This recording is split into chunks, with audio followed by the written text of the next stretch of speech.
Bismillah walhamdulillah wa salatu wa salam ala rasulillah. Assalamu alaikum wa rahmatullahi wa barakatuh. Today, inshallah, we are taking a look at the names of Allah, Al-Muqadim and Al-Muakhir. The first is coming from the word, or the verb I should say, قَدَّمَ يُقَدِّمُ تَقْدِيمًا فَهُوَ مُقَدِّمٌ, which means to make or let something proceed, to advance something, to send something forward. And أَخَّرَ يُؤَخِّرُ تَأْخِيرًا فَهُوَ مُؤَخِّرٌ means to delay, postpone, hinder, impede, or obstruct something. So, simply put, Al-Muqaddim is the name of Allah, the advancer, the one who makes something excel, and Al-Muakhir is the delayer, the one who makes something to be held back. So these names of Allah subhanahu wa ta'ala don't occur in the Quran, only in hadith. And there is a particular hadith in which Ali radhiallahu anhu, he said that the Prophet ﷺ would make the following dua between the tashahhud and the taslim. So after the tahiyyat, there's a number of du'as that you can make. One of them, اللهم اغفر لي ما قدمت وما أخرت وما أسررت وما أعلنت وما أسرفت وما أنت أعلم به مني أنت المقدم وأنت المؤخر لا إله إلا أنت. Forgive me, O Allah, forgive me of the earlier and the latter. In other words, what I've done earlier, what I've done later, and the open and the secret sins, and where I made transgressions, and whatever you know better than I. You are the advancer, you are the delayer, there is no God but you.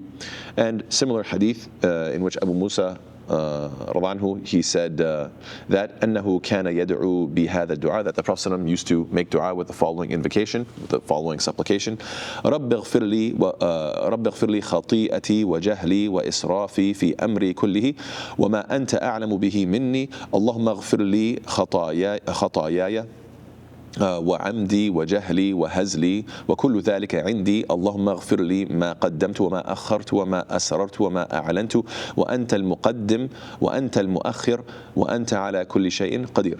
That the Prophet ﷺ, he used to make the following dua: My Lord, my Master, Rabbi, forgive me of my sins, my ignorance, my wastefulness, and my in all of my affairs, and whatever you know better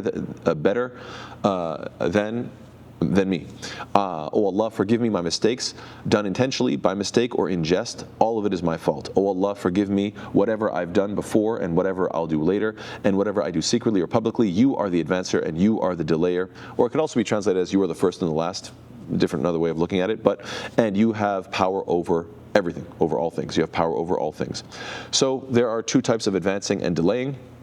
There could be a taqdeem wa ta'khir al-kawni in this world physically, in the sense that Allah is the one who created the pen first. Allah Ta'ala created the jinn before the humans, and some have more health and more wealth than others. Some people die earlier, some people die later. So this is one perspective. But then there's the metaphysical realm, or a taqdeem wa ta'khir shar'i, which is Allah Ta'ala gave some prophets certain gifts over others. Allah sent some books before others. So this is in terms of Allah's deen. There are these aspects as well. There is a beautiful narration talking about how some people are advanced over others. This is during the time of Umar ibn al-Khattab, when he was the Khalifa. So this is after the time of the Prophet ﷺ, this is after the time of Abu Bakr as-Siddiq being the Khalifa. Now Umar is the Khalifa, and at this time, this is when Islam has expanded, conquering the Persian and the Roman empires. Islam is the greatest superpower. And there were people at the door of Umar, and among them were Suhail ibn Amr and Abu Sufyan and others from the elders of Quraysh. So you can see that these are like kind of the big shots that they had a position in the Quraysh, and they were known as the elite, you could say. And then, because Umar can't deal with everybody all at once, he's sitting in his own area, and then this individual comes out to let certain people in. You could call it like a secretary. So this quote-unquote secretary comes to give permission to the people of Badr first. So the people who were believers and fought at Badr, they get precedence over these quote-unquote elites, right? And so they were given preference over the people like Suhaib. So the preference was given to people like Suhaib and Bilal and others who fought in Badr. And keep in mind that these guys were considered slaves back in the day. These were considered from the lowly class. So Umar himself was a Badri, and he loved the Badri people, so he advanced, he took them first, and he always wants to take their advice. Abu Sufyan, he says, I've never seen a day like this day in my life, that permission is given to these slaves, and we're sitting here being ignored. So you can imagine he's in the waiting room, and he's frustrated, like, I've never seen anything like this in my entire life. This is very bizarre. So he's amazed at this situation. Then Suhail ibn Amr, who used to be an enemy of Islam, but subhanAllah, he says something so beautiful. He spoke intelligently, and what an intelligent man he was. He says what? He says, أيها القوم إني والله قد أرى الذي في وجوهكم. He goes, my people, I can clearly see what's going on with your faces. In other words, I can see that you guys are very upset. فإن كنتم غضابا فاغضبوا على أنفسكم. If you're very angry, then be angry with yourselves. دعي القوم ودعيتم. Those people were called, and we were called as well. وأسرعوا وأبطأتم. They went quickly and we went slowly. And so he goes on and gives this very beautiful speech to them, saying if we're mad at anybody, we should be mad at ourselves. They ran towards good, we delayed, we resisted, and only after a long time did we finally realize the truth of Islam. This is all mentioned by Al-Hakim in Al-Mustadrak ala Sahihain.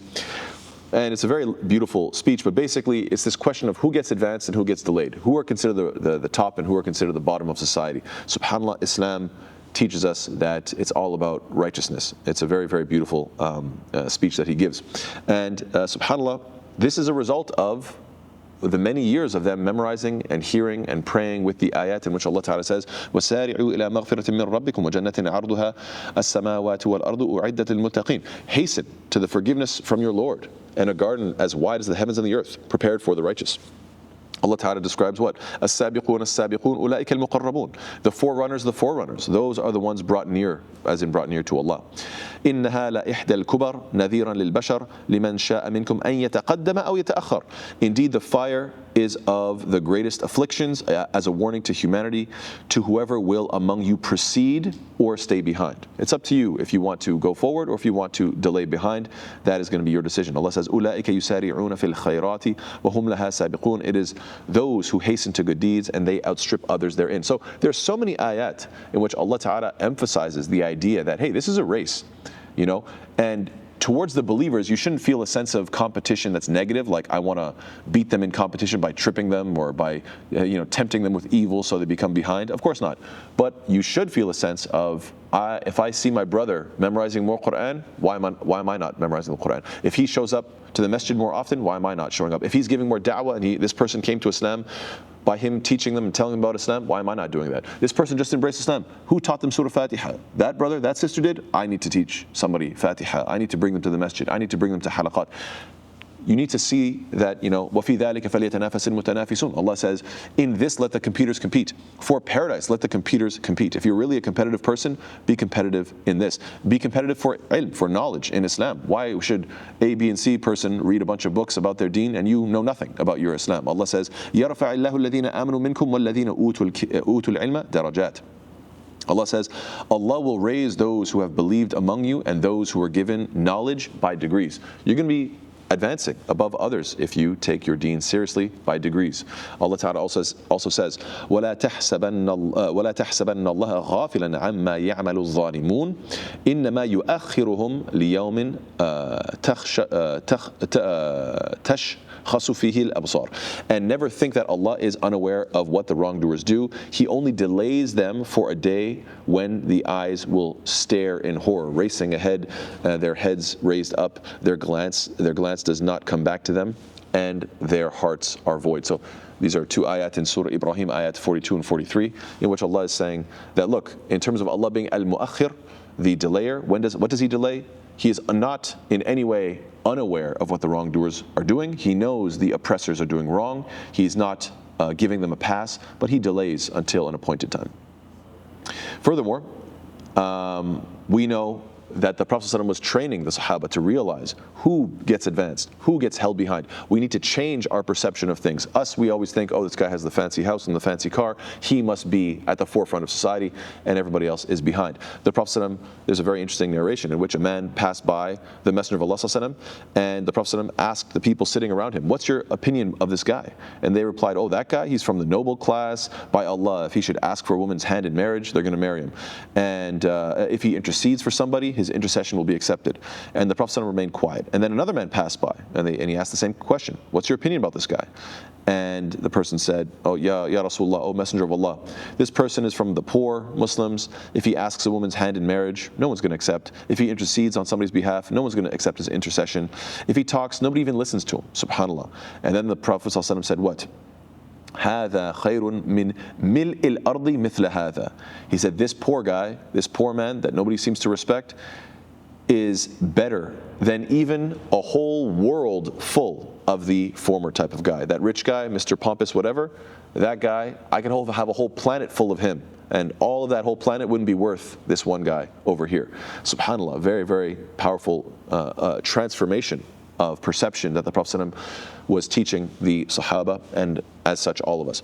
The Prophet ﷺ also said what? لا يزال قوم يتأخرون عن الصف الأول حتى يؤخرهم الله في النار. The people will continue to keep themselves away from the front row until Allah will push them all the way back into the fire. This is a very scary concept because it really tells us a lot about psychology. Some people, they come to the masjid reluctantly. They come to the masjid because it's part of their habit. They come to the masjid because their father or their brother or their cousin or whatever said, come on, let's go, let's go, let's go. And when they go, you see that they have this aversion. You see them sit at the back. You see them close to the door. They want to kind of get out of there. And do you think Allah Ta'ala is unaware of what you're doing? Do you really think? No.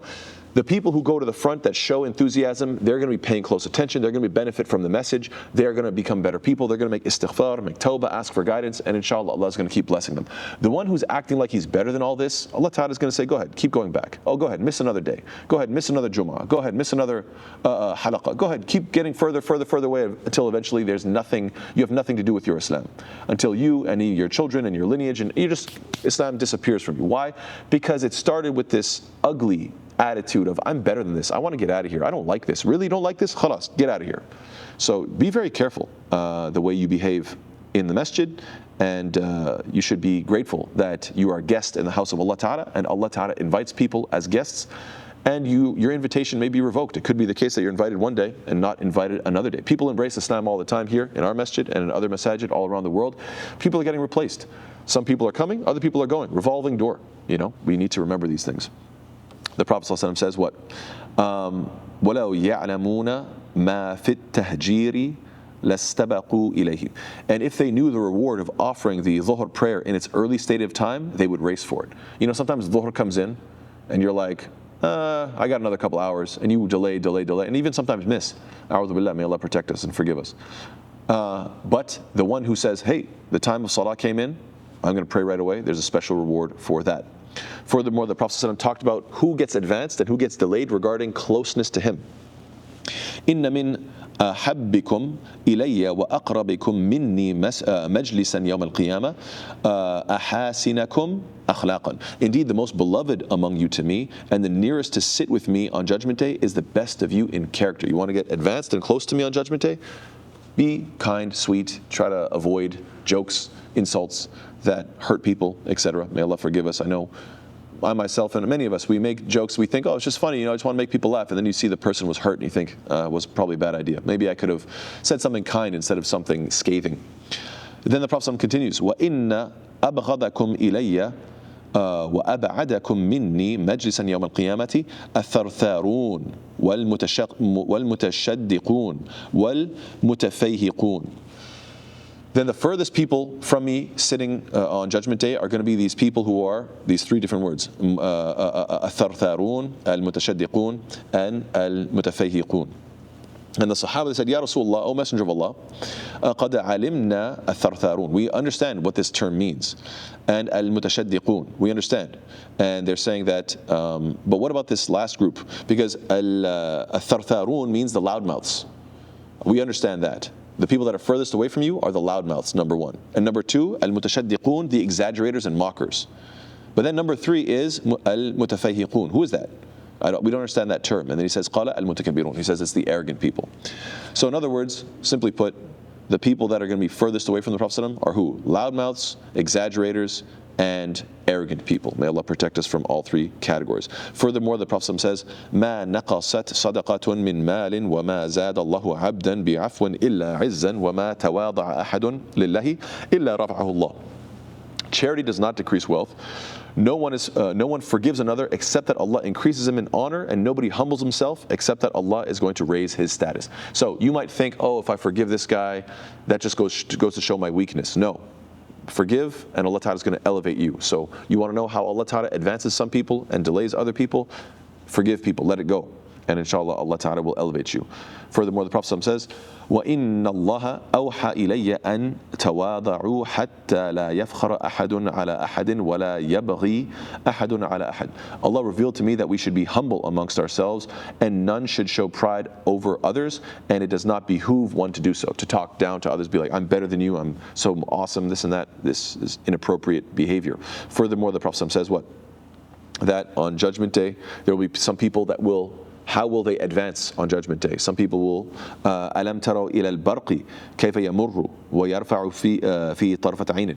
Some people will be able to cross the bridge of Sirat on Judgment Day. Haven't you seen like the way lightning just shoots across in the blink of an eye? That's how you'll be advanced on Judgment Day. With your good deeds, you'll be crossing any sort of punishment, going over top of hell. You barely will even notice it. Why? Because it'll be the blink of an eye. ثُمَّ كَمَرِّ الرِّيحِ, and some people will move like the wind. And ثُمَّ كَمَرِّ الطَّيْرِ, and some people will move like the bird flying over top. Won't be affected by it, but obviously slower.